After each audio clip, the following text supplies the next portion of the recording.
Lonely Monk Productions.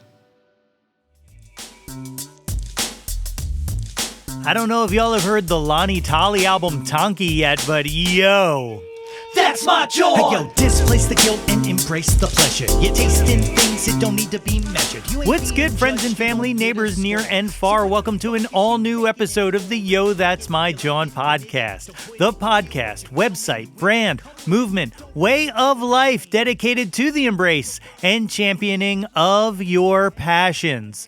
I'm your host, Nate Runkle, a.k.a. John Pierre Melville, a.k.a. Nate 3.0, back at it again with yet another episode of the podcast. As always, I hope this podcast finds you all in good health and in good spirits.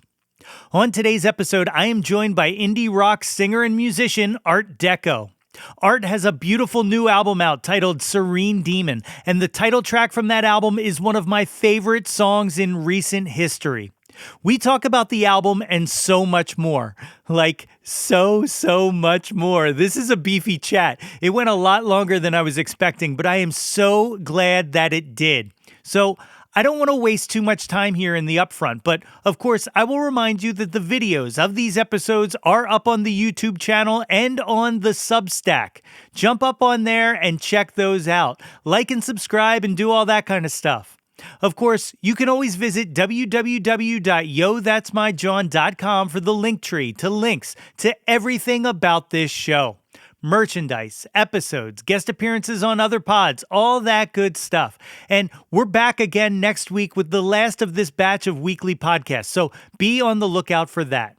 But most importantly, today is my beautiful wife Katie's birthday. So if you know the love of my life, or if you only know her by hearing me talk about her, please join me in wishing her the happiest of birthdays.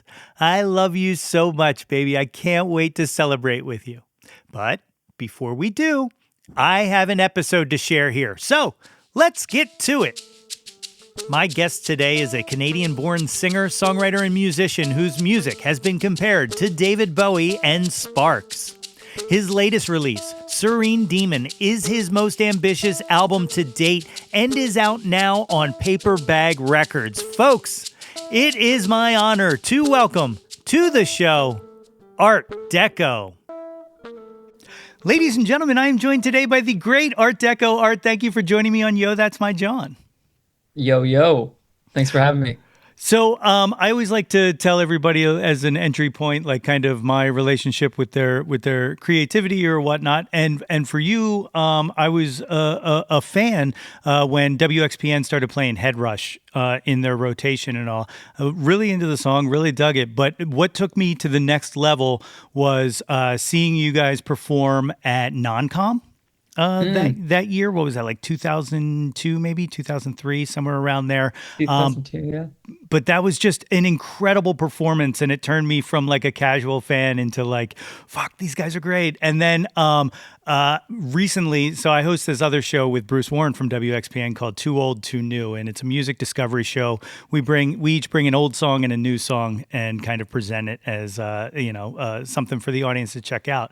And Serene Demon, when you dropped it as a single, blew my mind. Absolutely blew my mind. If like just an absolute level up, plus everything I've been looking for. So when the opportunity came to chat, I jumped on it in a heartbeat because I am super excited to have you on the show.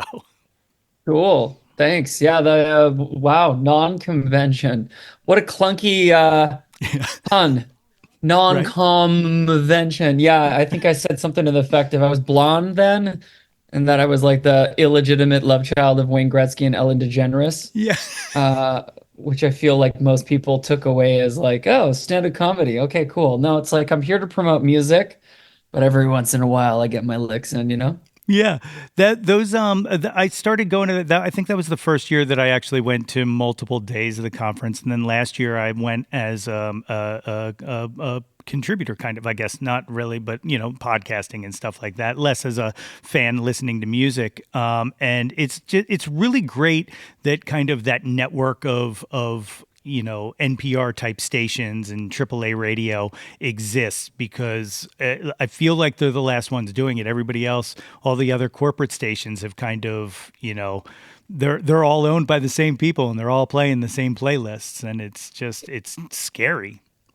Amen. I mean, yeah, I mean, I've been doing this a long time, and non-com radio, NACC charts, CMJ before that, Earshot up in Canada. Earshot is like it's a funny one because you know, if you go to, I'm in Victoria, BC. There's a university here that reports to Earshot in Vancouver. Bigger city, bigger. I mean, University of British Columbia is an international university. If it was an American city, it would be, a Div 1 school, right? And yet you leave like 100 feet away from the radio station tower, and it's like dropouts. So when you tell someone who's not really familiar with college radio in the States, hey, I'm charting on college radio, or so and so's playing my song, they'd be like, college radio, like the crappy student run things with like no cell reception, no, signal strength. And yet you walk into WXPN for non-convention, and it's like, it's a pro setup. Like it's a legit operation with salaried staffed employees and music lovers, really doing the Lord's work, if you will, and KEXP and Tiny Desk NPR and KCRW. I mean, I can go on and on and on. I love the format. It really bridges the gap between, this impossible to attain thing, which is commercial radio. For a lot of artists, they'll never even take a sniff at it. And, internet radio, which can be, I mean, hit or miss. There's how many internet radio stations do you know of are actually like Right. tastemakers? It feels like so yeah, it's somewhere in that world, there's like college radio in the States, and it really does service a need that a lot of artists like long to, get support from to advance their careers. For sure. It's a beautiful thing. So tell me a little bit about a very small child, Art. What was music like around the house when you were a kid? So we moved around a lot. I grew up in Victoria, BC, which is where I live now. But I was born in Ottawa, Ontario, and when I was about 6 or 7 years old, my family we moved across Canada. So it'd be like Ottawa to Victoria is probably, I don't know how many miles, 3,000 miles. It'd be like moving from like Detroit to Seattle. Like it's a pretty long haul.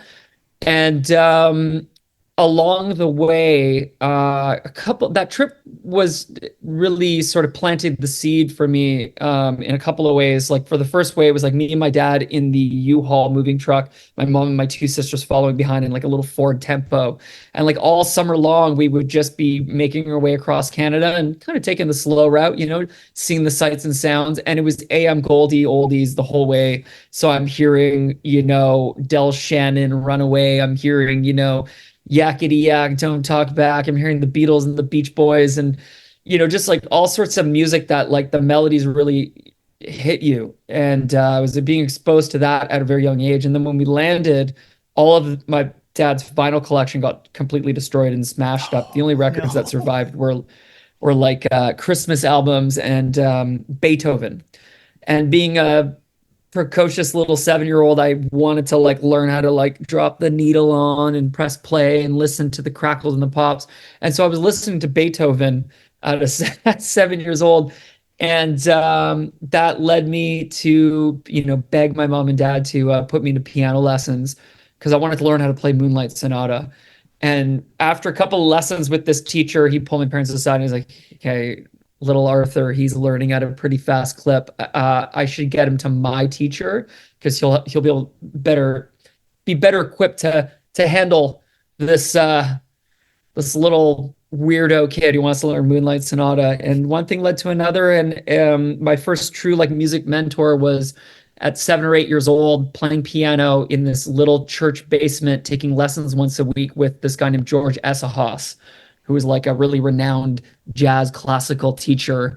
And that started my musical journey. So like a one move and piano lessons. And then, many, many years later, here we are Yeah, oh, that's talking to Nate. it all led you to this moment, Yeah, the whole thing led me to this moment.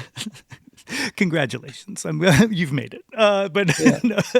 but you seem like a quick adapter to it. When did you kind of start writing your own stuff? Were you immediately kind of experimenting on sounds and trying to do things, or were you trying to do more Beethoven-y, or oh, I want to learn this piece or whatnot? I mean, well, the lessons were interesting because I never really learned the proper way. I never played to a metronome. I never had sight reading with proper technique and fingering. It was all like there's two pianos, like dueling piano style, in this really wretched basement. And it was dark and dank and it smelt like skunk. And then friends years later told me that he was such a pothead. So he would be like, yeah, keep practicing, like let up a quick spliff out back. But I would learn with my ear, and he would teach you 30, he called it the Chopin method, actually. And he would teach you 30 seconds of a song at a time. And you would learn the feel and learn how to use your, I definitely, every good boy deserves fudge. And I've kind of like slowly like stumbled my way through like learning the chords.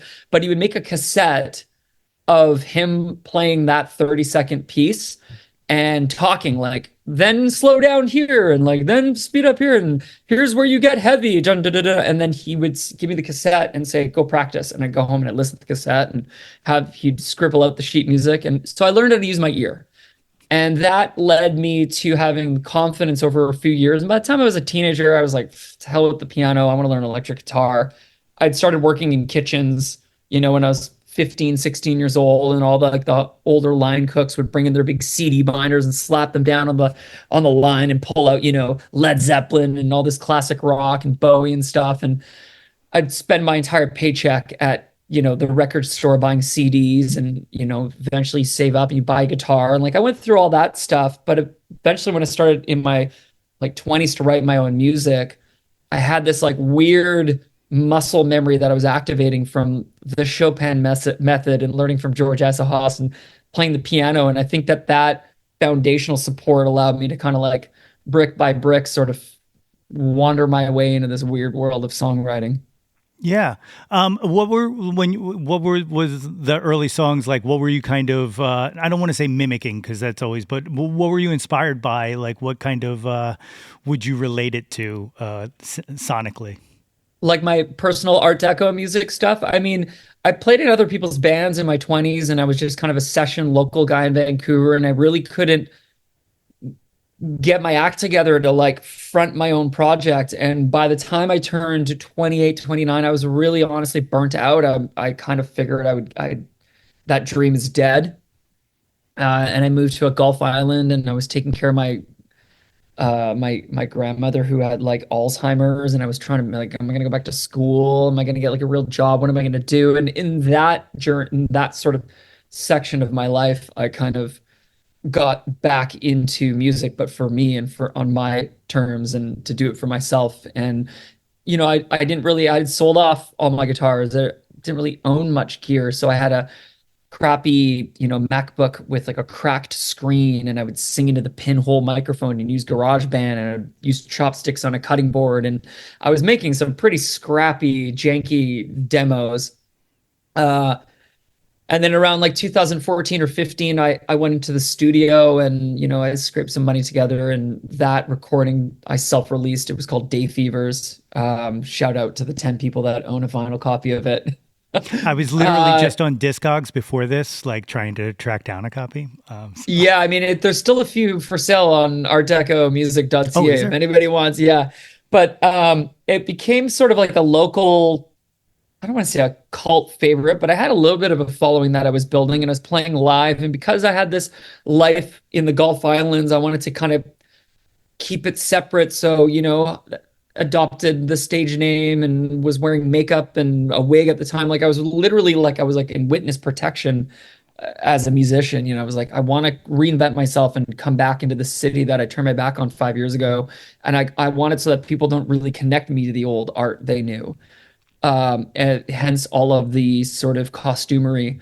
And I was really angry and immature and sort of rebelling against this sort of ham-fisted rock and roll aesthetic of the deep V necklaces with like the fedora hat and the ripped jeans and like the whiskey kind of like or like the indie rock thing going on where everything was just like laissez-faire and normcore. Like I was like, I want to dress the opposite. I want to dress in suits and I want to kind of really take the aesthetic serious. I was really neurotic and I'd spend every day thinking about this. And but I started to kind of repeat the old failures of just like and those failures began to pile up and it drove me to sort of double down and a couple of things happened and I I had basically went to the bank and I like just took out as much money as I could and I bought a bunch of recording gear in about 2017 and I used that money to like set up a studio in my little cottage on the island. And I was like, I'm gonna spend the rest of the year learning music production. I'm not going to blame other people for, you know, not make any excuses. Like Day Fevers didn't get me a record deal. It's not getting me the fan base I want, but it's my fault. It's incumbent upon me to make a change and make a difference. And if I can't blame a producer or an engineer or the mix or other people. Like if I'm just going to DIY this and write better songs and really like bootstrap this. So I spent the year writing what would become Trespasser, and that one thing led to another, and I got a manager and an agent and a record deal. All of it based off of the strength of that album, and then really that kind of feels like where like the next phase of this whole journey truly began, and I feel like that's where when Paperbag Records got behind me in 2018, that's like sort of ground zero of, what's led me to you, Nate, and get off my Jawn. I mean, what can I say? It all leads back to this podcast. That's right. That kind of growth or kind of, it's interesting how, it kind of started from trying to, shake everything off, but then comes back to being essentially, unlocking yourself, finding your true kind of artistic voice or whatnot. At any point, you mentioned kind of figuring out recording and whatnot. At any point, have you or do you produce for anybody else? Like, have you kind of sat down and worked with anybody else from a production standpoint, or? I mean, that's a great question. For my own music, so Jason Corbett produced Day Fevers and Trespasser. On in standard definition, I co-produced it with a guy named Colin Stewart, whose wife is Catherine Calder. She plays in a band called New Pornographers. And he's produced a lot of like incredible albums. He's very much like an analog guy in the indie world. We got along great. The next album after that, After the Head Rush, speaking of non-convention, we were promoting that album when we played there. That I produced myself. And then Serene Demon, it's a co-production with Joe Ciccarelli. I mean, that album, Serene Demon, took like a year to make, probably nose to tail, like closer to 2 by the time this came out.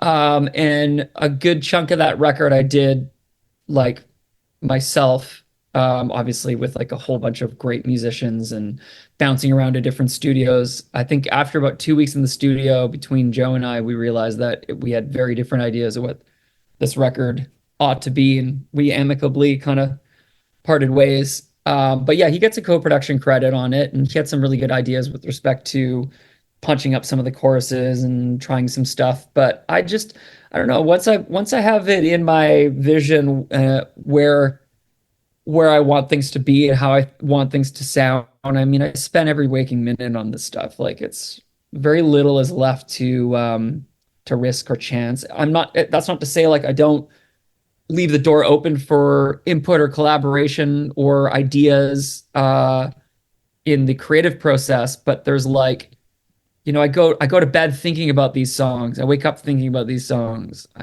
I'm eating to get back to the studio to work on these songs. I go on a run. I'm listening to the songs. It's like, how can I tinker and whittle away at this piece of creative wood and turn it into a little statue? And I feel like with each record, I'm getting better and better and better at getting to the truth. But to answer your question, I'd love to produce other artists. and get out of my stupid Cro-Magnon brain and swim around in other creative pools. Like, I mean, I just told my managers today, like, I am open for business. I would love to work with other artists or bands and co-write or co-produce their creative endeavors. I just love being in the studio. I love it as it's my favorite place to be. It's awesome. I dig it. Talking about Serene Demon, leading into it, you did what, 2 months in New York, kind of writing and kind of living and experiencing New York City. Just the description alone feels like a film to me. Like but what was that experience like? Like, I guess what did you find in New York City that kind of led you to what you've created and what you've released with Serene Demon? Yeah, I mean, it's a good question. So again, there's so much time that passes. Like when you ask, like my origin story, does it begin in 2018? Does it begin like 5 years before that? What, or does it begin in my 20s? Does it begin in my youth? Like turned 41 this year, so it's like it's been a long, long slog. But even with respect to Serene Demon, like have a I wanted to have a ground zero where I can definitively say in interviews such as this is where that album started. And so I told everybody, like, and I tell people, like, it literally started, like, I had pretty much nothing, no material. And I book a trip to New York City by myself. I just finished the campaign on the last album. I had not gone on a trip for myself, not related to music, in many, many years. And so I'm like, I'm just gonna go and I'm gonna rent an apartment with a piano and bring some books and bring my recording mobile thing and mic up the piano and have an acoustic guitar and just like see what comes of it. And I make playlists, and there was a lot of jazz and soul and cinematic, playlists and stuff. And I was reading a lot of existentialist novels, like, Albert Camus' The Stranger really struck a chord with me. And I would go on these like long walks at night, go to art galleries, go to plays, go to live shows. I didn't really have any friends in New York City. And the point wasn't really to like see people I know. Like I wanted to feel like a stranger, feel like a fish out of water. I wanted to, I love going to a half empty bar on a Monday night and sitting up at the bar and like talking to the bartenders and chatting to the people. Like I'm way more gregarious and outgoing when I'm in a far off place. I can put on like a character, and I feel like the stories that I was collecting and the sort of interactions I was having with complete total stranger. I mean, I was singing karaoke at a bar with like groups of people and then just disappearing out the back door. I was, you know, having lots of connections, micro intense connections with just random strangers. And it was starting to like get me out of my shell and evoke this sort of noirish feeling. There's like the steam coming out of the New York sewer vents, and you're like getting off the subway, and there's like a rat that runs by, and you've had a couple of drinks, and you got your trench coat collar up, and like I felt like Alain Delon in like La Samurai or something. And so I would go sit down at this piano and I'd have a glass of wine, and the first thing that kind of poured sort of channeled through me was the opening chords to Serene Demon's song. Out of all that, if you can imagine distilling that period of time, and then I have to like I just put it, you grab this and you press play or record and you just jam out. And I thought, with this song, if I can make this the sort of the rug that ties the room together. I'm a big fan of like AM, going back to my original story of driving across Canada with my family and my dad and listening to like AM radio. Like there's something in the 70s with like, Harry Nilsson, Without You, or All by Myself by Eric Carmen. If anybody's ever seen the Midnight Special, they're all on YouTube now, but you can hear Eric Carmen playing this piano ballad, and it's like in the middle of it, he plays this crazy solo for a couple of minutes. I think it's a Rachmaninoff song. All that shit really speaks to me. And so I was thinking of that, and like, what if I did my own sort of like candidate, sweet thing candidate, like Bowie's triptych off of Diamond Dogs, where it's like a sort of feels like it's soundtracking like a crime thriller, and it's not really on metronomic time. It speeds up and slows down. It gets loud and big and gets very small, and it's jazzy, and it just feels like an overflowing ashtray and a glass of like an empty glass of like Hennessy, you know? And I wanted that in my catalog so fucking badly, and I just chipped away for 2 months on that composition, and I finally had the demo of it, which is nearly identical to how it turned out on the album. I remember showing like my longtime rhythm section, and they kind of laughed at me. They're like, "You're insane! Like, how are you ever gonna play this live? Like, what's with the time?" I'm so bad with time, and timing is not my strong suit. So I like set up the click track to speed up and slow down, but I put it in like the wrong time signature. It was like in 3/4 time. And Malcolm, my drummer's like, "You're an idiot. This isn't 4/4 time." He had to pull out all this, like, he had to literally do algebra to like convert it at every section where it speeds up the BPM. It was a nightmare to actually record that song in the studio. That may have even been the straw that broke the camel's back for Joe. He's just like, I think I gave him a migraine that day. Um, but yeah, I'm proud of that song, and it really is sort of an avatar sonically for what the record stands for and what I'm about at this point in my life, I guess. Yeah, I mean, the first time I heard it, like, it was a revelation to me because anybody who listens to this show or the other show knows that one of the things that I lament a lot is the lack of like movement and epic nature of music anymore. You know, like because things are trying to fit on Spotify playlists and they're trying to kind of sonically match something that already exists.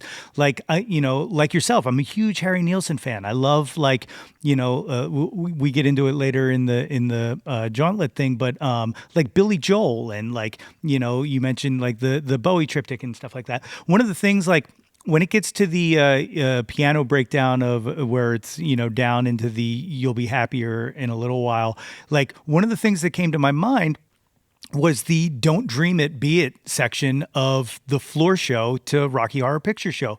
You know, these are kind of things that are just ingrained in my musical DNA that I long for. And so when I first heard that song, I was just like, finally. Oh my God! Finally, it's like somebody's so it felt like an unlock. Like I said, you know, like a level up almost, which is a long way to say. I really like that song. It turned out really Well, well. thank you. It's funny that you mentioned the Rocky Horror. Uh, like I've obviously know like everybody knows Rocky Horror Picture Show, and the music is iconic. Um, Science fiction double feature. I mean, Time Warp. It's like there's so many songs that jump out on that soundtrack. And but that one never really connected until I mean, I've heard a few people. You're like probably the fifth or sixth person to tell me, you know, that section reminds them of that song. And I listened back to it and I'm like, oh yeah. And then I went on Halloween with some friends here in Victoria to there's this little indie theater called the Vic Theater. Shout out Vic Theater. I love that place. And they played the Rocky Horror Picture Show, and I like sat in an audience. They even gave you a little package with like the popcorn or the rice or whatever, like to kind of, you know, and when it's raining, everybody's got their newspapers over their head. And I experienced Rocky Horror Picture Show in a sold out theater with like a few hundred other people cheering and singing and stuff. And you it was like it's a very moving experience to kind of like watch a movie. Like I highly recommend anybody who listens to this podcast, if they live in a city and they're fortunate enough to live in a city that has like an independent movie theater that plays throwbacks, and you ever wanted to know what it would be like in, I don't know, 1977, seeing Star Wars for the first time, or seeing like Pulp Fiction in 94, like I go as much as possible, buy the popcorn, support it. It's very much informed this record.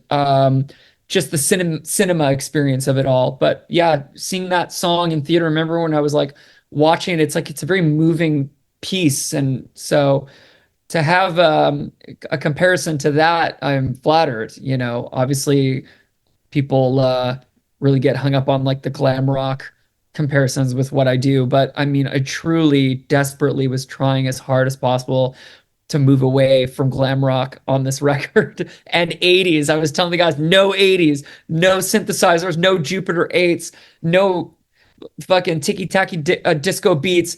And yet it's it's like 80s and glam rock. That's all I can compare it to on this album, and maybe little other elements of jazz or whatever. But yeah, that song and that soundtrack, it's like just like all timer, isn't it? It's Yeah. so cool. Well, it's really like I just actually read today an article in the New York Times about how it failed on Broadway when they tried to bring it over before the film came out, and they interview Richard O'Brien and Tim Curry in the article and stuff like that. And but like to me, like the life of that project is so magical because it's one of the rare things where like I know that everybody kind of looks at it as some campy thing or something like that, but like they created a movie that acts as a communal experience with the audience and change it. Like that movie is never going to be seen the same in a setting with multiple people there, like in a theater or whatnot. It's never going to be seen the same. It's going to change like a play. It's like it's one of the most amazing kind of pop culture experiences that's ever been done. Like, and yet it's kind of laughed at and kind of, people talk about, the cult nature of it all. But like, that's something that like I would kill to be able to create anything that had even half of, even a small fraction of a response like it has. It's wild too because like T-Rex to see and Roxy Music and Bowie. I mean, those are like the three that's like the holy trinity for me with respect to like the glam rock genre. And then, I guess like 72 to 75 is maybe like, I'm not like a historian on the subject.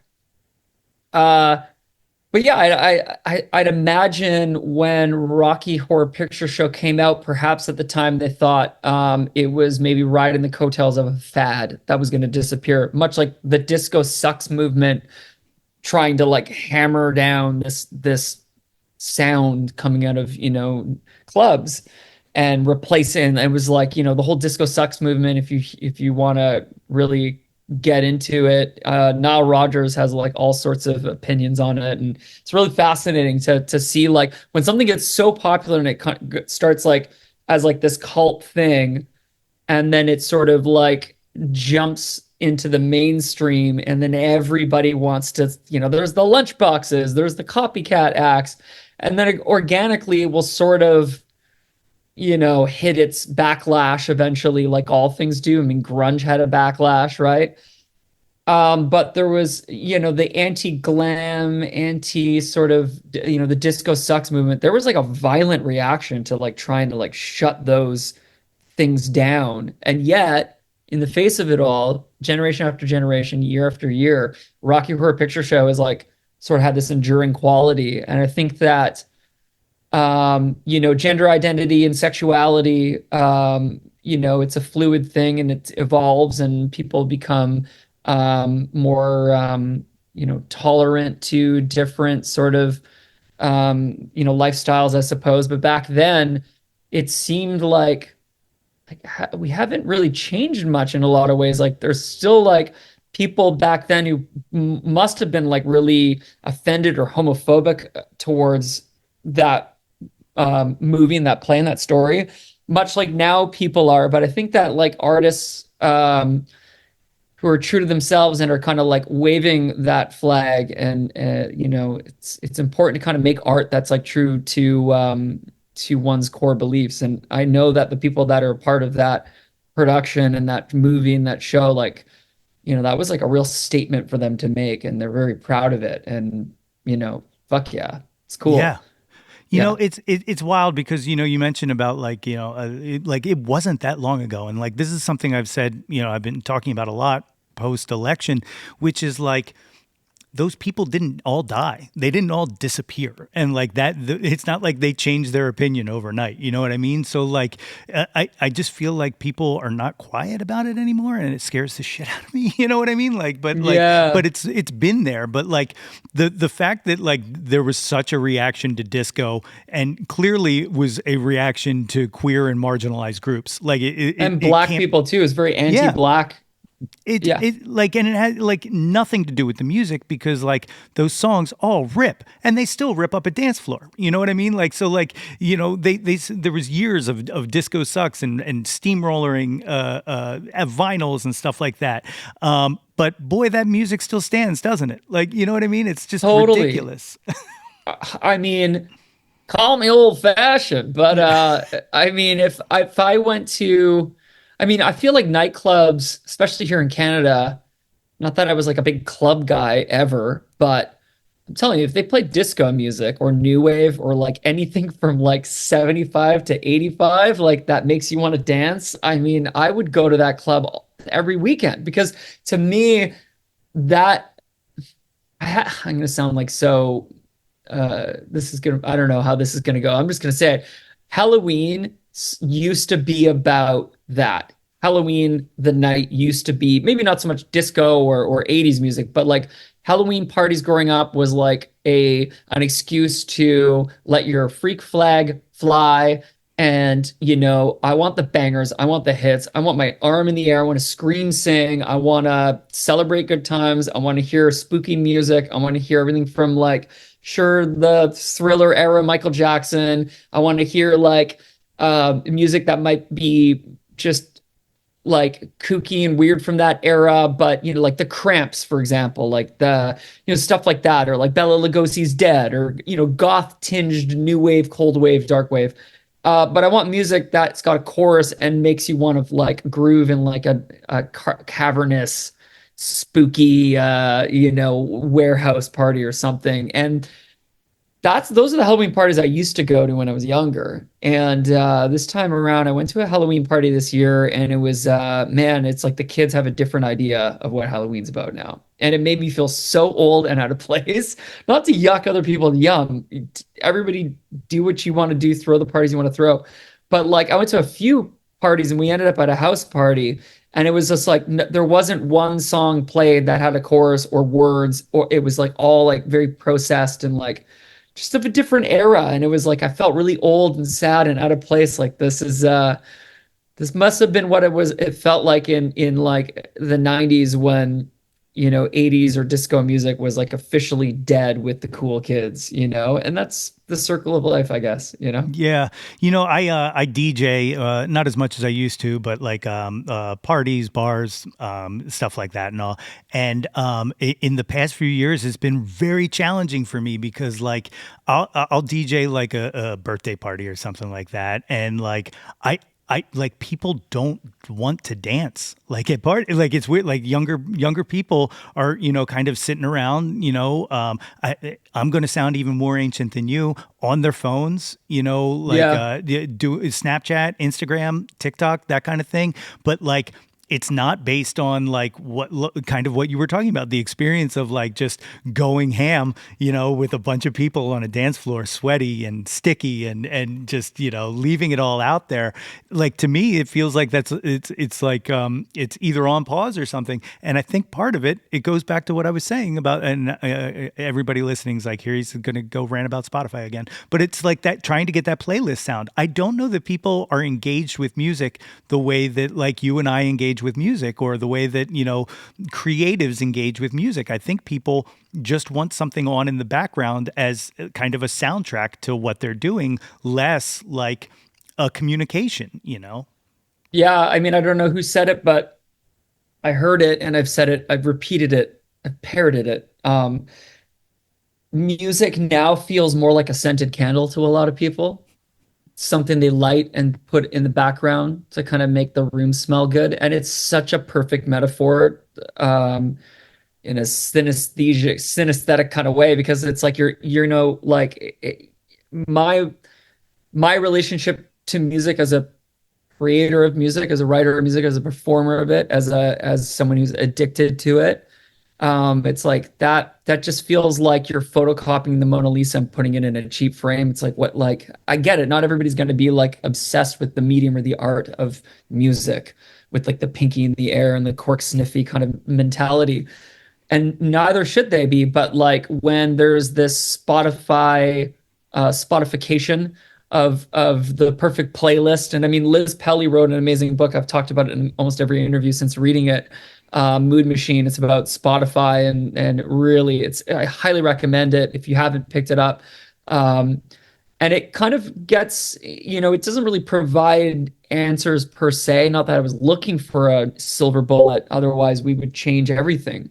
But you mentioned it, this thing, if we, I think it starts with training and sort of indoctrinating the next generation of kids, the Gen Alpha kids, that this is a dangerous device. It's a powerful device that has a lot of distracting, entertaining value to it. It can get a lot of shit done. It can make your life really easy, but it can also make your life like less fulfilled. And when you watch videos of hip hop in the Bronx and like those sort of underground parties where doing they're DJing on turntables and scratching for the first time. When you see parties at Studio 54 or La Hacienda, you don't see any of these, obviously.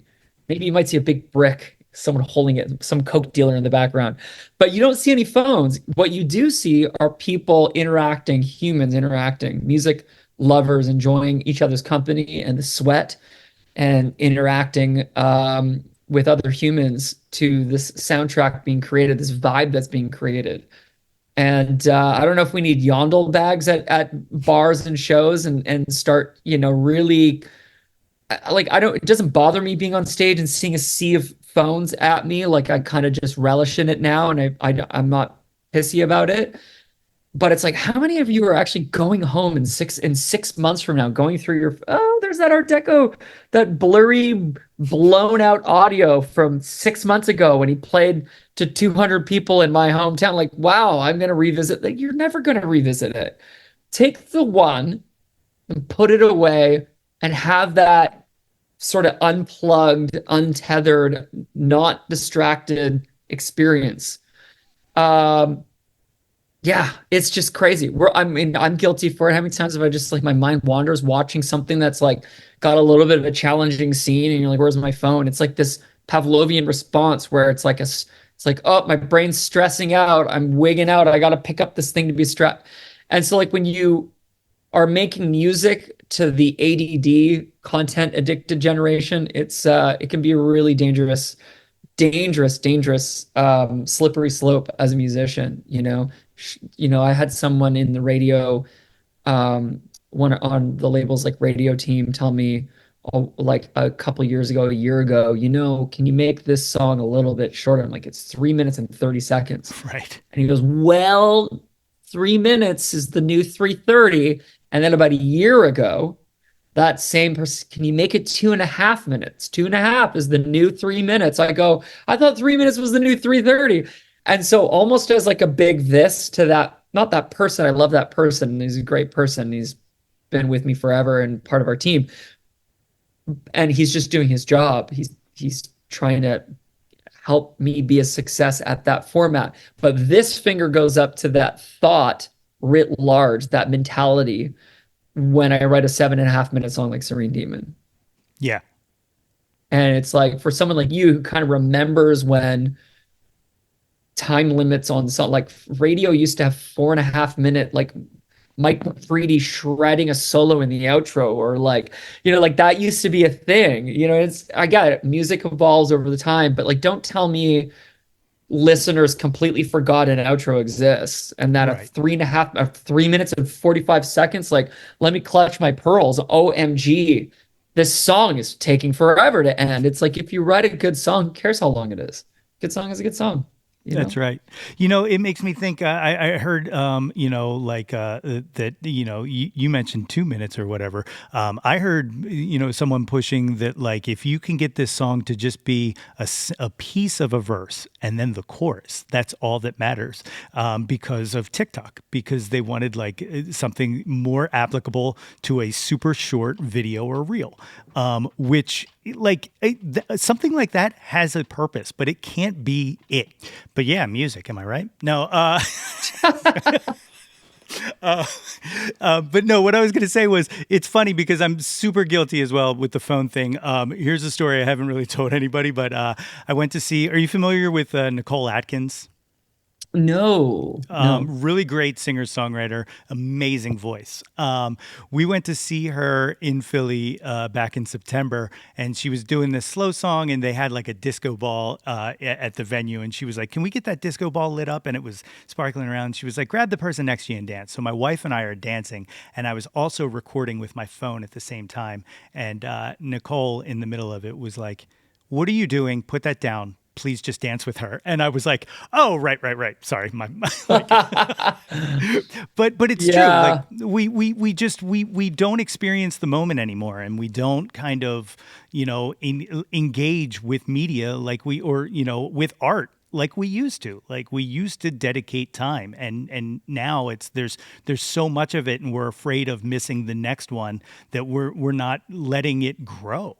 I mean, it's a great, great segue. I mean, that's literally what this whole album, Serene Demon, is about, is essentially, it's a lot of it is about like our relationship with happiness and the pursuit of happiness, and but also living in the moment. And an existentialist edict would propose and espouses that, like if maybe there's like a little bit more of like a religious or an anti-religious connotation to it, but it's like you look up to the universe for answers, and as an existentialist, the benign indifference of the universe is absurd to me.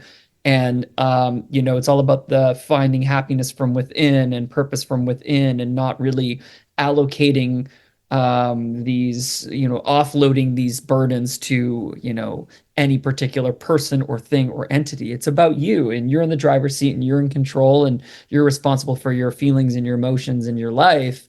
And I know that sounds like a lot of tough love, and it almost sounds very cold and cynical, but it really hit me, and I feel like it can translate to, two people standing in line, an existentialist or and maybe person who's not, who believes maybe in a higher power, and that's kind of like the conversation between the two of them is what Serene Demon's all about.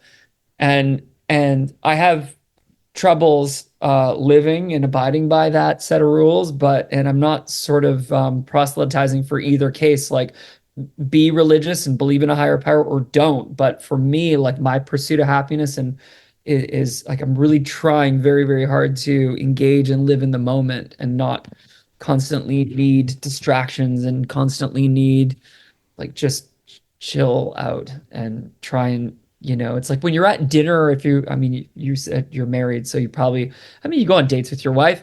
Like, it's such a red flag for me to be on a date or be having like a very meaningful conversation with somebody, even just a platonic, chill dinner party conversation such as this, and just have the phone like in plain view, even if it's face down. Like, are you expecting like a more important call or text?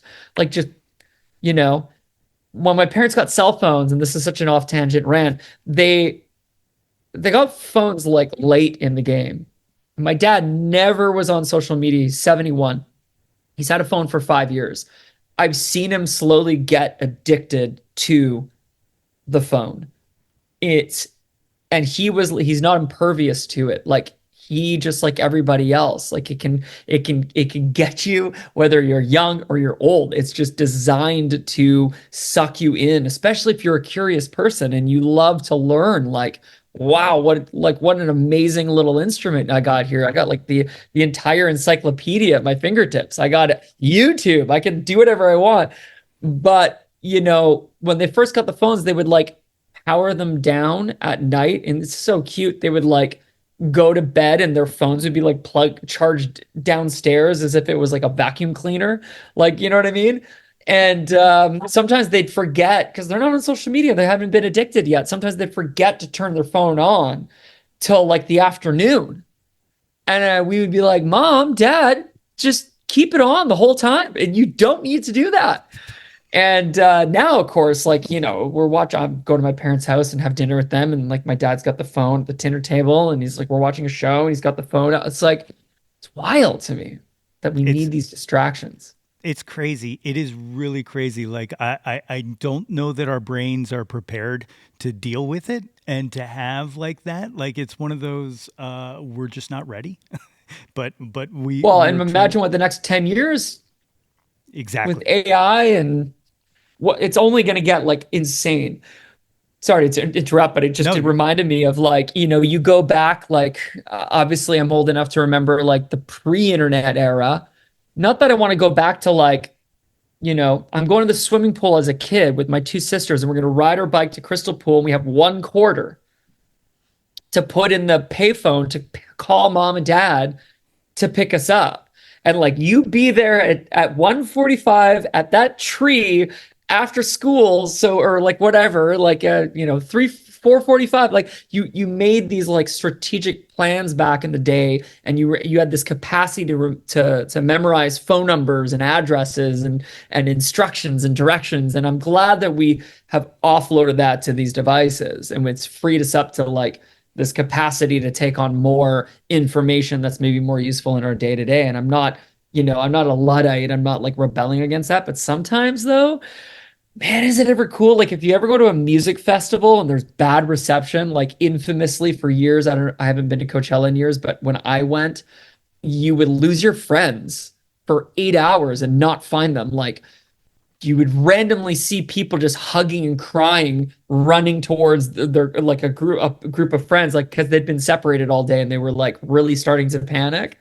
And there's something so endearing and exciting and exhilarating about like being detached from this and living in the moment. If you ever go on vacation, do it. Like put your phone, like have a day where you and your wife or you and your friends will be like, okay, we're gonna like go phoneless and just try and figure it out. We're going to the beach, we don't need our phones, and just baby step and see how far you can kind of become untethered from that umbilical cord. It really forces you to have conversations with strangers, ask for directions. What time is it? What's a good place to get a taco around here? Like you don't rely on Yelp, you don't rely on Google Maps. Like you do, like you raw dog that. It's pretty sick. It's a fun time. I highly recommend I'll y'all give it a try it. shot. That sounds fun. That sounds fun. It's you just put two of my favorite memories in my life into my head that I just realized would not have happened with cell phones, and that is I used to go to Las Vegas like every 6 months to meet up with a bunch of friends from college because somewhere out in California, I'm out in Philly, and it was just like a Hmm. meeting place or whatnot. And one of the trips we made, we went out, and within like 15 minutes of us leaving the hotel, I lost everybody. I was just alone in Vegas. And so I didn't have a phone to call them or anything. So I just hung out in Vegas by myself. I went to a club. They let me in this club. They let me bypass the line because they were like, "You're by yourself." And I was like, "Yeah." And they were like, "Go right in." I ended up sitting at a table. I didn't understand table service or anything like that back in the day. You I bought end like up one bottle to yourself. no, I sat at this table and this guy was like, "Can I help you?" And I was like, "I just my feet are tired." And he was like, "Yeah, we paid for all of this." And I was like, "Oh, I didn't." And he was like, "You're by yourself?" And I was like, "Yeah." And he was like, "Stick around." And like so like, things like Bottle that. service. Yeah. Yeah, exactly. Never would have happened if I had a phone. And then the other one, I'm in high school. It was the very first fish show I ever went to. And at the end of Wow. the night, I my friend went to go get the car and I lost him. Like I was just like and then he didn't come back. It was super packed.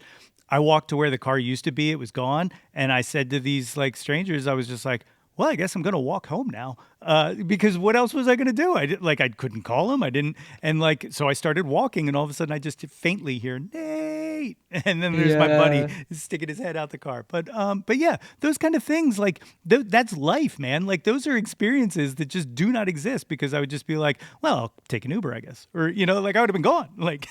Yeah, and it's like it's happy accidents happen when you're trying to fix a problem in the studio, or you're trying to do this. You're trying to do A and B happens, but B is a much better idea. Oh my God, we wouldn't have actually thought of that if we didn't try and fix this thing and stumble upon this happy accident, right? And I love happy accidents in life. And I'm such a preparer of everything. I've got binders and duotangs, and everybody gets a binder when we go into the studio or on tour. We pull up to like border security and Department of Homeland Security, whatever, at the US Canada border. And they're like, who's in charge here? I'm like, actually, I've got my binder here, sir. Just pulling out our visa. Like, I'm very prepared, but like, I'm very anal prepared, like just annoyingly prepared. But I I do look forward to those happy accidents, and when they happen and they're like pure joy, I mean, that's I guess what I'm trying to invite more of that into my life. And going to New York City with barely any plans, just a few instruments and an open-ended itinerary. That was my way of saying, I'm going to create, here's the sandbox. I'm going to build a sandbox, fill it with sand.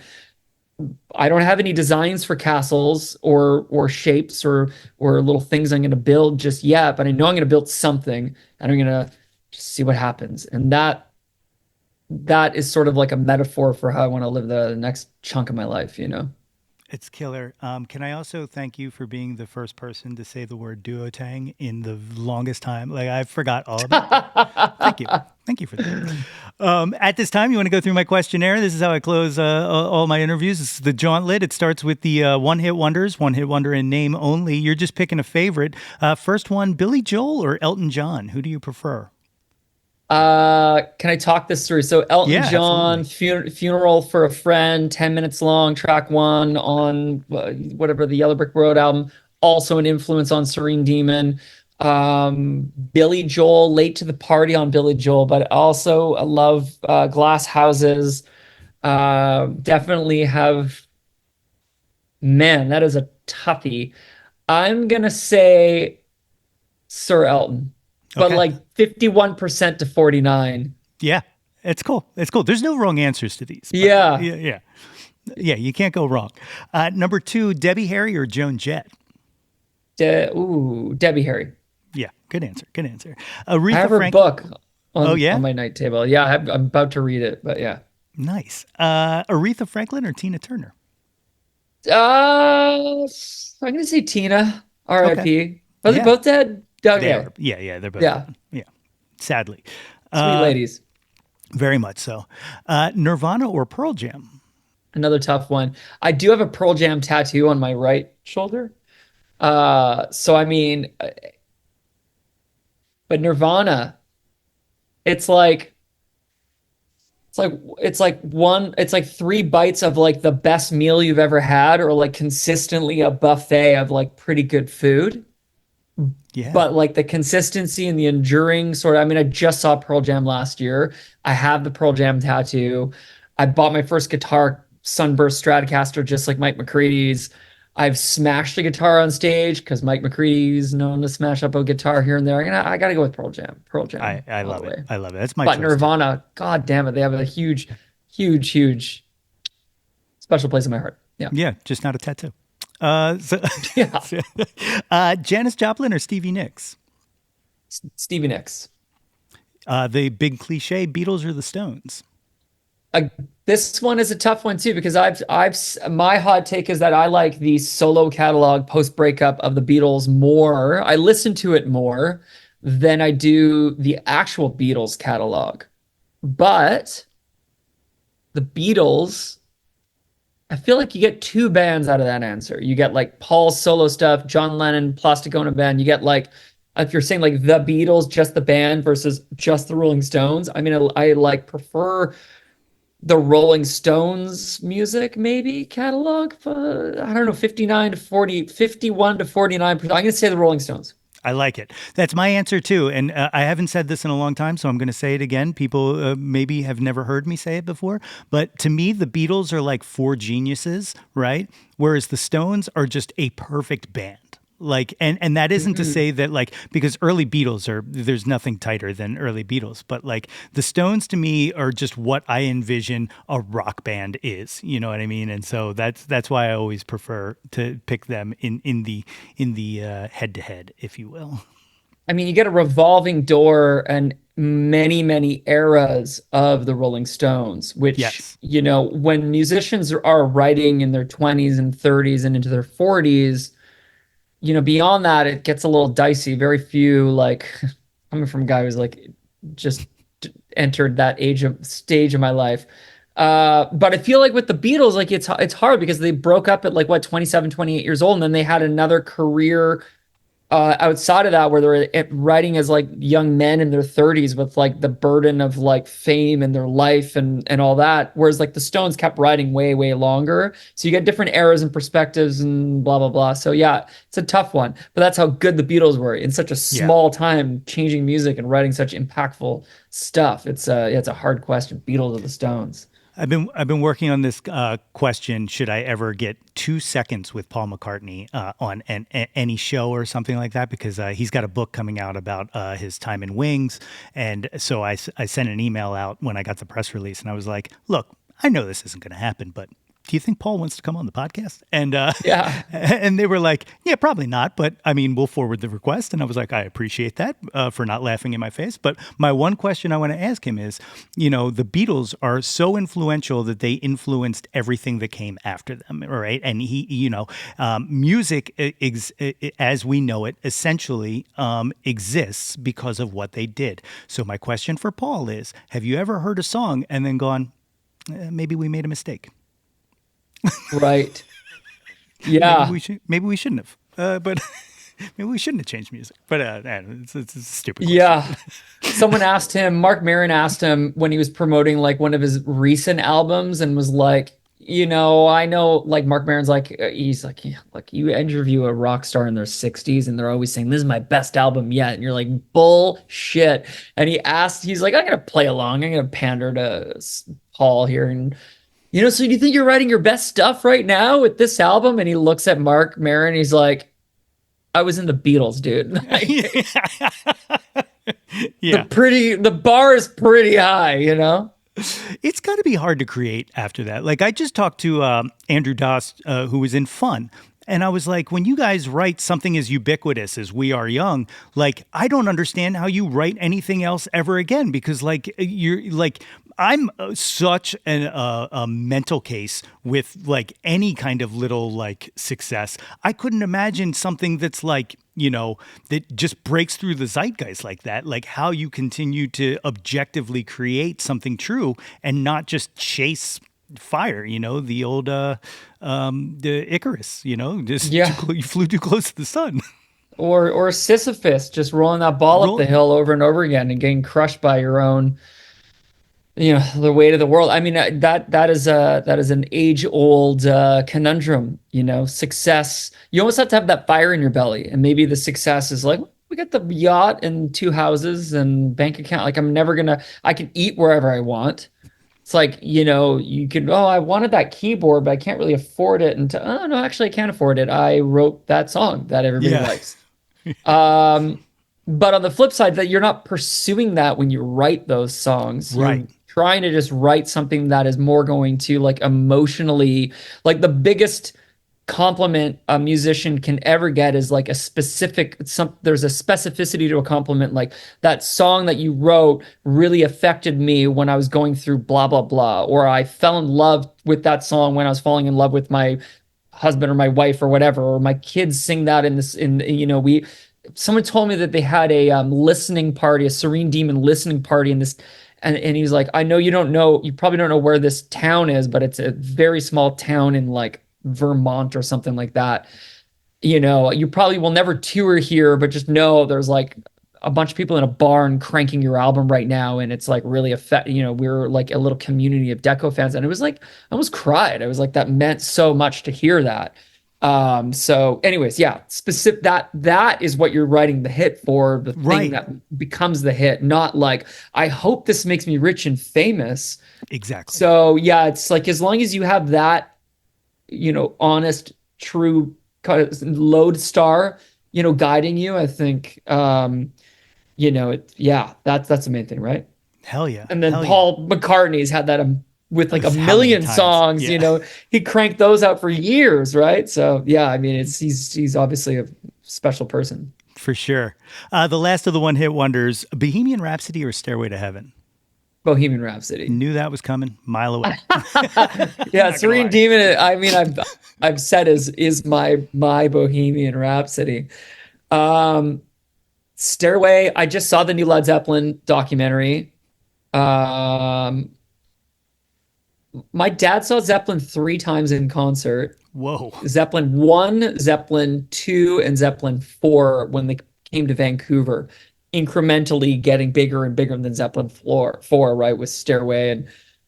And so I always grew up in like a Zeppelin house and the Doors and classic rock. Like in my teenage years when I was really getting into it, I'd been like, Dad, didn't you say you saw this band like when I was a kid? Yeah, I actually saw them a bunch of times. And I have a special, there's a special place in my heart for Led Zeppelin, but Bohemian Rhapsody, Yeah. come on. It's something Both are special. referenced in one of my favorite movies, Wayne's World. Yes. That's actually where this question came from. And so Paul Myers is Mike Myers' older brother. And the stairway thing was something that Paul had told Mike. And Bohemian Rhapsody was something that Mike experienced, the lip syncing in the car. In Paul's car, so I got to ask the person the reason why this this matchup exists. I got to ask him which he picked, and he didn't really give me an answer. He was like, "I don't know that I can pick." Mike didn't give you, or Paul Myers? Paul Myers didn't. And Paul's great. funny, Paul's great. I mean, Mike being a Canadian national treasure, he, talking about like, artists who are like just really sure with their vision and sticking to their vision, and even if it might be some sort of form of like career suicide and this stubbornness with their vision. Mike Myers tells this story about the studio who were funding Wayne's World. The studio saying, well, no one cares about Queen. You're not using Queen, Bohemian Rhapsody. And do you remember the song they wanted him to use in No, that scene? I forget. It's a Guns N' Roses song. Oh, They that's wanted right. it. Yeah, yeah, yeah. Like It was because Appetite had just blown up, right? And he goes, we didn't drive around in the Murphmobile listening to Appetite for Destruction. We listened to Queen, and we're gonna use Queen. And it's like, thank God he stuck to his I think it like went all the way up the flagpole, and even like Lorne Michaels himself had to get involved. Like, Mike Myers, are you really, is this a hill you want to die on? And he goes, yes. Like, I will torpedo my own movie because this is the scene, and I'm telling you, this is what it has to be. And I love that shit. yeah, It gives me, it puts that fire in your belly. So if you're an artist out there and you're being told by the suits, by your manager, and you've spent every waking hour of your joie de vivre is this decision, this, whether your record sounds a certain way, whether the chorus happens in a certain way, and you really truly believe it, and it's like it's an authentic representation of who you are as an artist. Don't capitulate ever. hell yeah. Well, it's like there's a group that I'm a big fan of, and in the press leading up to their new album that isn't out yet, but is coming out. They've been talking about how the label that they were on didn't understand it. They didn't get it, and so they let them walk with it, and then they took it somewhere else. And that excites me more than anything, because what that tells me is that it's good. Because Yeah. because when they don't understand, that means they can't fit it into, we're going back to the Spotify playlist, but they can't fit it into a certain thing. And so if they created something that, even if it fails, that like I'm a big proponent of even like big wild swings that don't hit. You know what I mean? Like as long as you took it, like I'm so interested in like the artistic approach of just going for what you thought what you were truly trying to put out there, regardless of whether it's good or not. Like that's it for me. That's the stuff. Amen. Yeah, I mean, Bowie did that better than anybody in the 70s. I mean, it's hard to do that now, and I'm facing that marketing conundrum now because yeah, I get compared to glam rock, I get compared to a few genres and a few artists over and over and over again. But I mean, from Trespasser through till now, there's definitely like a departure in the sonics, and I've dabbled in a lot of, it's a bit of a, it's like it's not like I'm reinventing myself like Bowie going from Aladdin Sane to like Plastic Soul was like quite a drastic right hand turn. And I haven't made a right hand turn as extreme as like some musicians have in their career. But man, is it ever exhilarating. And it's like, oh shit, to kind of like, I'll do a lazy example. Arctic Monkeys put out Tranquility Base Casino. Like a lot of their true fans were like pissed that that album came out and sounds the way it sounds and the style changed and I loved it. It's like my favorite album of theirs, to be honest. Like more than AM, more than their biggest commercial success. And it was such a right hand turn for them. I love when artists do that. I love when they, like you say, take a risk, even if it doesn't hit. It's like by album 4 or 5 or 6, like, are you just going to keep writing the same song over and over Right. again and look the same way and dress the same way? Fontaine's DC, perfect example. They went cyberpunk with this album, completely reinvented themselves. For the next album, they might all be back in suits and clean haircuts, and like that's great. Or like Mephisto, the character that Bono played with Achtung Baby or Zoo Ropa or Pop Tour, I forget which one, but like painted his face and like became a character. St. Vincent kind of wore a character wigs and did like a kind of soul thing. Like I love that stuff. That to me is like it's art, it's theater, it's you're trying shit and you're trying to like learn how to write songs in a different style and just throwing it at the wall. And if it doesn't stick, there's always the next album. Yeah.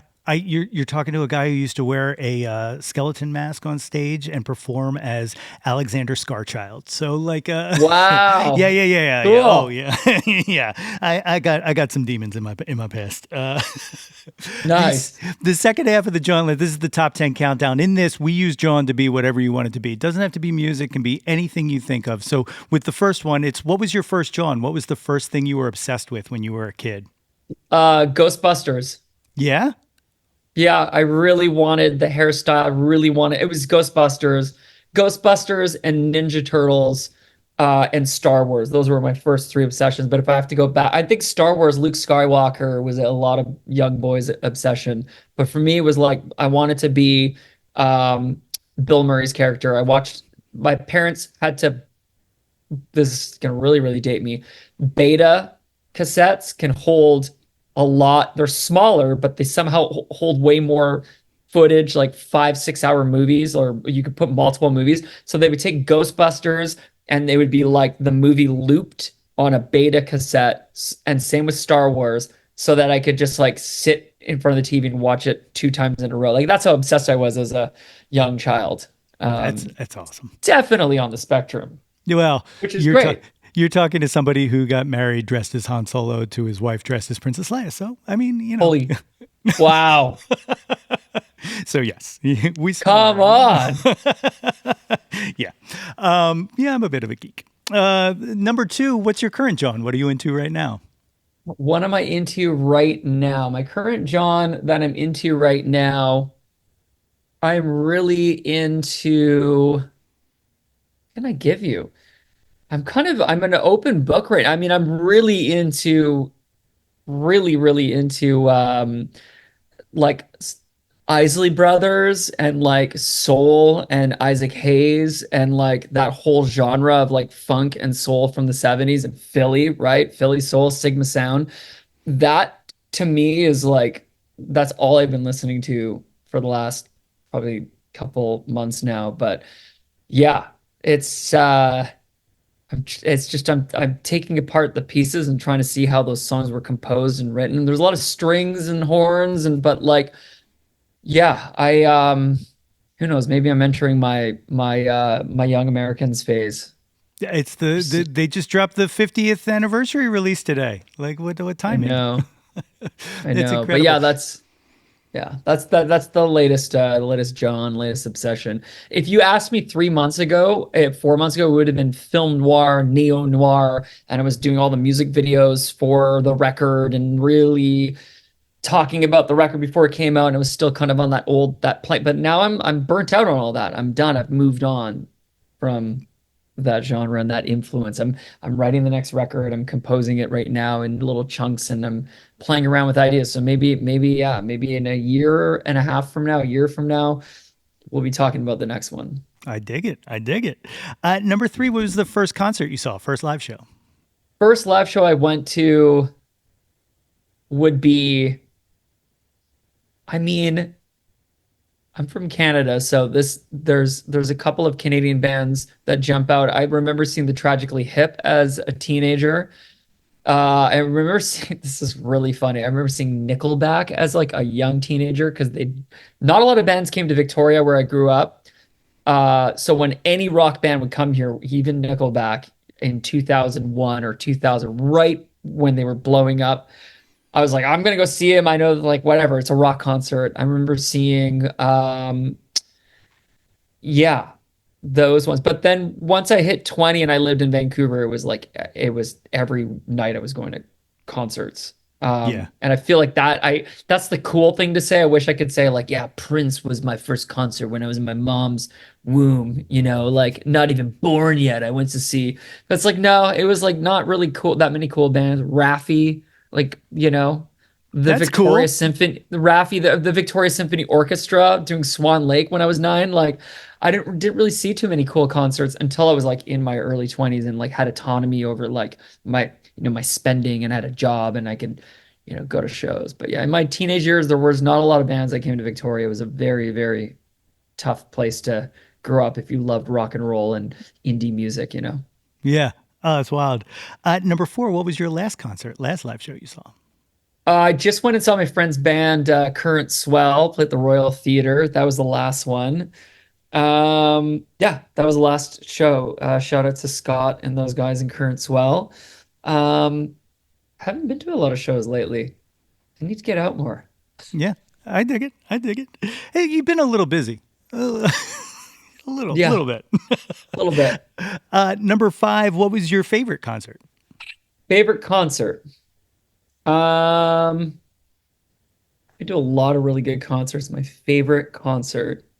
I'd say, I mean, I saw Prince play a tiny little club in Vancouver. It was the Ooh, after party to the show that he played at the stadium. That was pretty cool. Was notorious for like just playing all night and um yeah, he played his own after party and it was like maybe 150 people there. No phones allowed. This was like 2010 or 11. And I mean, he played so long and he came with like a towel wrapped around his head and he played bass, sang a bit, but his backing band, it was like in a bar in Yaletown in Vancouver. And it was like, it went on late. Like, I was like, it's 3 in the morning. I'm going to go to bed. Like, I left. It was a lot of Prince for one night. So that sticks out. Seen some pretty epic, music festival performances. Yeah, let's just stick with that one. We'll keep it clean. yeah. No, Prince that makes in a sense. tiny little club was pretty special. Yeah, it seems it. Yeah, that seems like a pretty big one. Number six, who have you never seen live that you wish you would have? They can be living or dead. David Bowie or Tom Petty. Never saw either of them, and it haunts me to this day. Yeah, I'll make the Tom Petty one really sting. I saw he toured with the Black Crowes, and at the end of the Black Crowes set, a friend of mine got in a drunken fight with somebody else right as Tom Petty was coming on stage, and we had to leave. And then I was like, well, I'll just catch him next time. And then there wasn't a next time. Oh shoot. Yeah, that Yeah, hurts. That that hurts. sucks. That's almost like how important is that friendship to you? Yeah, right. Yeah. Well, don't worry. I don't ever let him let that down. That Yeah. comes up every time we talk. Hey, remember when? And then for Bowie, that was my first two concerts when I was a kid. So When tell me about that real quick. yeah, What 1983, the Serious Moonlight Tour. that would have been the one. And that one's not as much as in my memory as much as 87, 87? Yeah, Glass Spiders? 87 Glass Spider, which Oh my was God. which like I didn't understand following that not every concert had like big, giant, huge set pieces and all. Like like to a kid, it blew me away. And we were talking about people taking swings and stuff like that. I'm going to tell you right now. Never Let Me Down's a fucking great album. I know he didn't like it or whatnot, kind of disowned it later in life. But the song Zeros on that album is my favorite Bowie song of all time. Really Yeah. interesting. I know that it's tied to that experience and that time period and all. But man, that song fucks. I love it. I love it That's so crazy. I mean, I've kind of there's like some cognitive dissonance in my mind from like I feel like Live Aid to Trent Reznor period, like that 85-ish to 95 period is like I mean, it was like some dark times for David Bowie. Like, I think his personal life was getting good. He's meeting a man, he's quitting drinking, da da da. But like, man, he's artistically like completely lost. He's like, maybe zeros, yeah, heroes, zeros. Maybe Yeah. I'll just self-reference. He's trying to get into like jungle and house and like, he's just this middle-aged guy going to like underground clubs, and everybody's like, ugh, that nerd's here, that old middle-aged man's here. Poor Bowie. Like, but he got it back. He finished. Yeah. He finished strong. I mean, what a walk-off homer with Black Star. You know what I mean? Like I know. He turned death into a work of art. I believe Tony Visconti perfectly encapsulated it. Just like, I'm terminally. Like, if you were terminally ill, like, would you not? Like what? Like most people have this like very sad ending where everybody's like doing a living wake and a tribute concert. And I mean, that's a whole thing. We lost in Canada Gord Downey, and it was like the whole nation was in mourning. They did a big farewell. He's terminally ill tour. It was it was just emotionally draining and sad and heartbreaking. But Bowie did it like the opposite. It's just like released an album. You think he's gonna be here forever, and then 2 days later he's dead. And you're like, what? And it was just like shock. And then you have this album to sit with that's sort of like hidden and laced with hidden meaning and very poetic stuff. He's literally, I think, the greatest artist ever. Like, to me, like it just like his entire life was spent just kind of pushing boundaries and trying to discover, just the essence of creativity and the essence of engagement with and challenging thoughts and stuff like that. He blows me away. You got David Bowie, Raffi, and Nickelback all mentioned in the last 5 minutes. It's right. Good. It's like we're in some really, we've been really rocking some great heavy hitting artists here. We're in it. Number 7, name an unappreciated, Jawn. Something you wish people paid more attention to. I'm gonna. I mean, I've been talking about this book a lot, Mood Machine. So I'm gonna shout out another book. The book that kind of inspired a lot of this record is La Samurai. Sorry, The Stranger. I'll get to La Samurai in a second. The Stranger by Albert Camus. Very short book. That one was sort of, and I mean, if you're a philosophy major, you're an English lit person, you're gonna probably eye roll if you hear that book.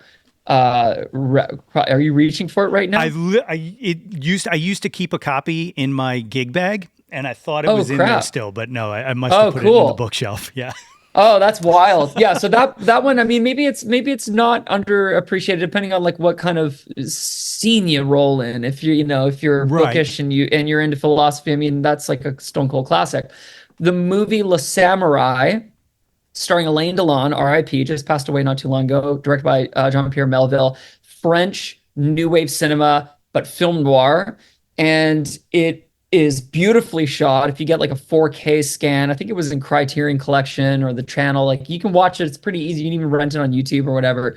What a crazy movie. And the soundtrack to it by Francois de Roubaix really inspired a lot of my compositions on the Serene Demon album. Just the use of strings and horns and brass and this tension. It feels like a spy movie, but like it's noir, and it's he's very stoic, and he plays an assassin in Paris in the late 60s, and it's shot in color, but it's got really rich, just beautiful cinematography, and it's very much when you watch it, you're like, there's something here that reminds me of something contemporary, and you would be bang on if you thought the movie Drive and Ryan Gosling's performance very much inspired from La Samurai. Two very influential pieces of art that influenced this art in the making and writing and composing of the album Serene Demon, and especially the song Serene Demon. Continuing how crazy I am, when I was in college, I took French classes specifically because they had a French cinema class. I went to school for TV and film, so I forced my way through French badly just so I could take the French cinema class because I was such an obsessive with the French New Wave. Like that was just Wow. that was my like, and then like I got to completely dig into Truffaut and Godard and just all of it. Like that is like that's my little hidden secret. Like Cool. I don't even try to make people watch it. I'm like, this is just for me and this is just what I love. You know what I mean? Like, and Yeah. but it's funny how much that stuff inspires people and what comes out of that inspiration. It was just a magical period of cinema coming out of France at that time.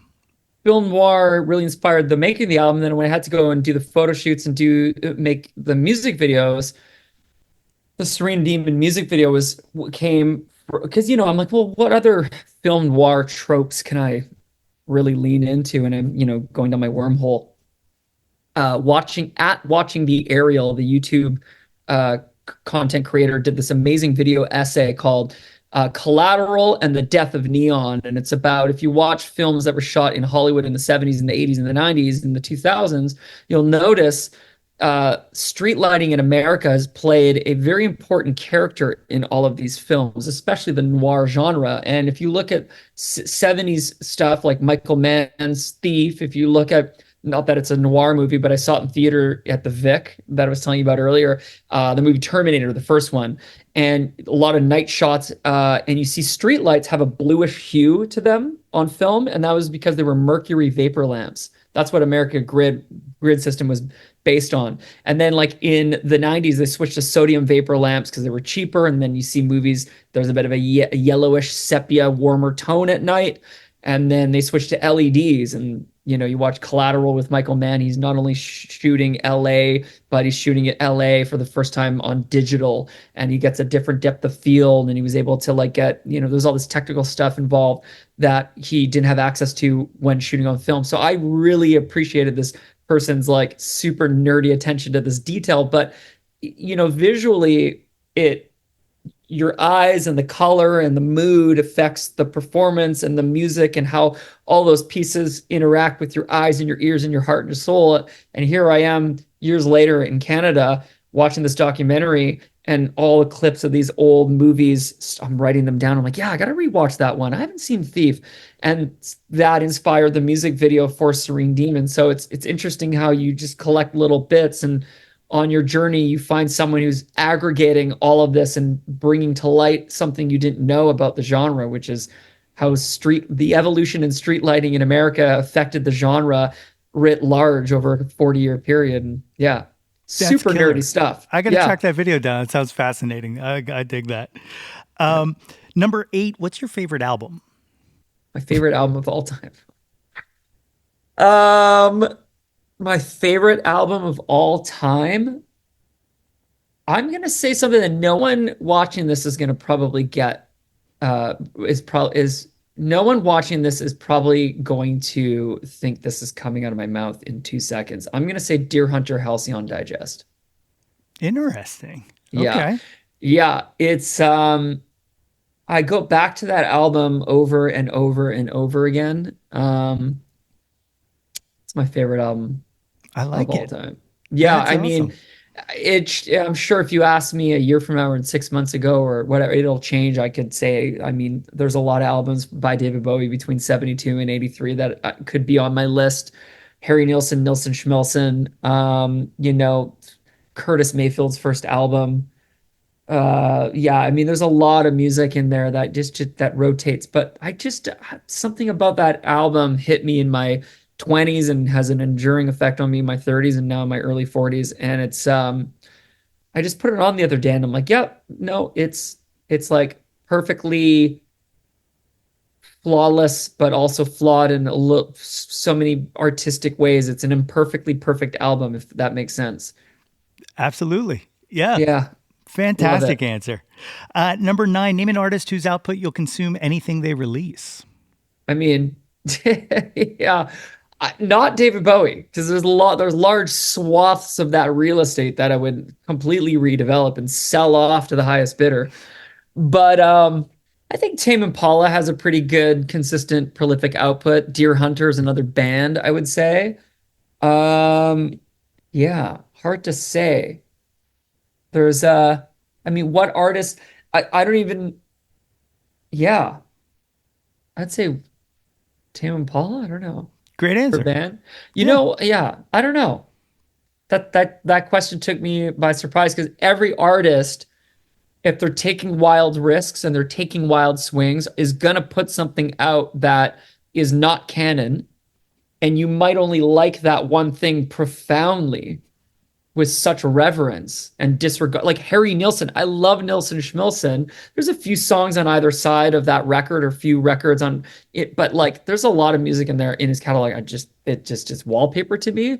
Paul McCartney has an amazing solo career, has written millions of good songs, but there's chunks of his later career where I'm like, I don't need this. Yeah. Et cetera, et cetera. I mean, it's how many, Bowie, like 70s, all from Hunky Dory to Let's Dance. I'm in, baby. Like mainline that shit to my veins. But yeah, I'm just looking at my vinyl right now. It's tough to answer that. Every artist has like a stinker or something. It's like maybe like less so. But yeah, I mean, Deer Hunter consistently for me, I mean, pretty much a fan of almost everything that band's put out, or Bradford Cox. Yeah, I don't know. It's a tough answer. I'll stick Yeah. to that one. That's a great answer. I dig it. Number 10, the 10th and final of the top 10 countdown. What is your favorite Jawn of all time? Can be anything you want it to be. Favorite Jawn of all time. I'm going to say we've talked a lot about music. We've talked a lot about movies. We haven't talked about food or drinks. So I'm going to give a shout out to the humble black truffle mushroom shaved on a nice plate of risotto. And for a cocktail, I'm going to shout out if you're not drinking, which I'm kind of cleansing right now. There's no alcohol in this house right now. I love to drink alcohol, don't get me wrong. But right now, it's Topo Chico soda water with Peychaud's bitters. Okay. Nice and crisp, nice and effervescent. That's a great winter, spring, summer, non-alcoholic, effervescent cocktail.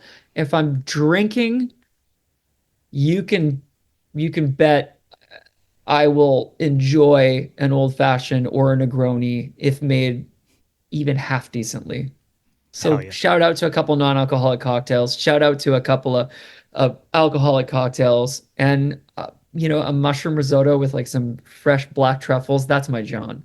A I nice love it. meal. I Okay, love it. a Yes, nice meal. that's Yeah. hearty. I like it. Great answer.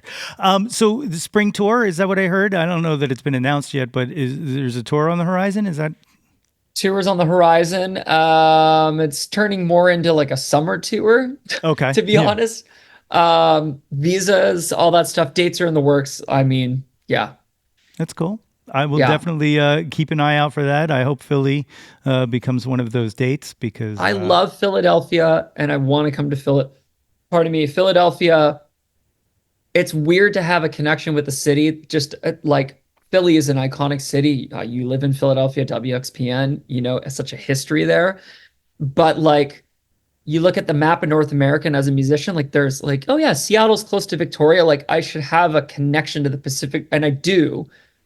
But there's this weird WXPN's been so good to me, and Philadelphia's been so good to me. I have a very a kindred, kind reverence, a connection, if you will, to that scene and those people and that town. So I'm always pushing. If we're on the East Coast, we're going to be playing Philadelphia at some point. It's just we have to. My tens of fans demand it. Well, definitely one sitting right here demands it. Like I said, the album Serene Demon is out now on streaming. There's physical available as well, right? Vinyl. Yeah, vinyl. We should. We'll talk. Yeah, we'll get you a vinyl. But those who are not Nate and have a podcast, you can get it at your local record store. I'm sure there's. What's the record store in Philly? The one that the indie store that you want to shout out. Let's see. Oh man, see now I'm going to get in trouble if I pick one and not another. You can name a couple. I'll do Main Street Music, which is just on the outskirts. This is Manayunk, but it's technically Philadelphia. Is an incredible little shop. Not just that, but they also release records as well. They released a artist or a group called Buzz Zemer, who's like a Philly staple, or was in the '90s, and they just put out like a lost and found of some of their earlier stuff. So shout out to Main Street Music. Also Friends. I love those guys. Main Street Music. Well, Main Street Music, go there and buy the record. And they could definitely order it in. That way the record store makes a little bit of money. The label makes a bit of money. The distributor makes a bit of money. I make a bit of money. That's the best way. You go to a local store. It's definitely a record to be listened to on a turntable. Of all my records that I've released, this one I'm the most proud of to be listened to in that format. I can't say the same about all my records because you lose a little bit when you put it on vinyl. You lose certain frequencies and you make little compromises to the mix and the sonics. But this one, I can vouch, it sounds really good on a turntable. So buy it at your local record store. And if it's not there, just ask them to order it in. Or you can order it on the website, but order from the store in your hometown. And if that hometown is Philly, go to the outskirts to Main Street Records. There it is. I love it. If anybody wants to track you down on the internet, what's do you do socials, right? You're a social. Yeah, right? yeah. Just D'_ECCO Art Deco. You can find me pretty quickly there. Yeah, artdecomusic.ca. And we'll, of course, have links to everything in the show notes if you so would like to click and be lazy about it and not do the Google search yourself. Art, thank you so much for spending this time with me today. I am, like I said, I'm an absolute fan and am so glad this conversation did not let me down. This was just an absolute pleasure. Awesome. Well, thanks for the support. And we'll see you soon. We'll see you on the other side, everybody. My many thanks again to Art for joining me on the show today for such an epic hang. Serene Demon is out now on Paperbag Records and is available on all streaming services as well as available on CD and vinyl. Art Deco is about to hit the road for a North American tour kicking off May 27th in Seattle, Washington, and culminating June 13th back home in Vancouver, British Columbia. You can find tour dates and more info about Art Deco by visiting the website www.artdecomusic.ca. And you can follow Art on Facebook, Instagram, and X at Art Deco Music. Links to all of those are, of course, as always, in the show notes. If you haven't done so already, please be sure to subscribe to the Yo, That's My Jawn podcast wherever you get your podcast from. And yo, it is never too late to get yourself a super awesome Jawn Scout Merit Badge for citizenship of the world just by rating and reviewing us. Don't forget to visit www.yothat'smyjawn.com for the link tree with links to articles, merchandise, all of the previous episodes of this podcast, guest appearances on other podcasts, and more. And while you are there, please be sure to sign up for our mailing list to get all of the updates delivered straight into your inbox. Like us on Facebook at facebook.com/YoThat'sMyJawn for updates and live streams. Follow us on Instagram, Blue Sky, and Substack at Yo That's My Jawn, and search Yo That's My Jawn on YouTube to find the Yo That's My Jawn YouTube channel. Like and subscribe the heck out of that ish. We want to hear from you. Reach out, and touch some Jawn. Oh my God, we are so close. One more episode in this stretch and I can finally chill the fuck out. There be glory on the horizon. Blue skies. Until next time, everybody. That's my Jawn. Displace the guilt and embrace the pleasure. You taste it, things that don't need to be measured. Yo, That's My Jawn is a Lonely Monk production. Written and produced by yours truly, Nate Runkle. Theme song by me, under the moniker Nate 3.0. Special thanks to Fox Run Brands, DX Ferris, Andrew Scott, Maggie Poulos, Dan Drago, Natalie Runkle, and the beautifully vibrant and wickedly stunning Katie Daubney. If you or anyone you know has any ideas they would like to share or any guests they would like to hear on the podcast, please feel free to reach out to us at yothat'smyjawn@gmail.com or hit us up on the socials at yothat'smyjawn. Until next time, be sure to displace the guilt and embrace the pleasure. Tilt your head back and shout to the world, yo, that's my Jawn.